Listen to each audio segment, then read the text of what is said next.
Welcome to golden I academy. So ఇక్కడ net ఫోర్స్ని గమనిద్దాం.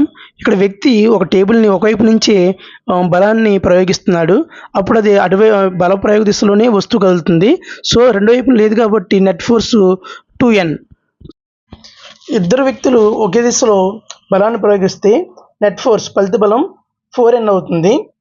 Next, ఇద్దరు వ్యక్తులు సమాన బలాలతో వ్యతిరేక దిశల్లో దాన్ని ప్రయోగిస్తే ఫలిత బలం 0. అందువల్ల ఆ బల్ల ఎటు కదలట్లేదు. ఇప్పుడు ఇద్దరు వ్యక్తులు ఒకవైపు, ఒక వ్యక్తి మరోవైపు ఉన్నప్పుడు ఫలిత బలం ఈ విధంగా ఉంటుంది. ఫ్రెండ్స్, ఒక వస్తువుపై బలం వలన కలిగే చలనంలోని మార్పులని ఒక్కసారి పరిశీలిద్దాం. సో ఒక బంతి విరామ స్థితిలో ఉంది. సో ఇటువంటి విరామ స్థితిలో ఉన్న బంతిపై బలాన్ని ప్రయోగించినప్పుడు అది చలనంలోకి వస్తుంది. సో దీన్ని చేత్తో స్పర్శాబలం వల్ల ఇలా టచ్ చేసి దాని బలాన్ని ప్రయోగిస్తే అది చలన స్థితిలోకి వెళ్ళింది.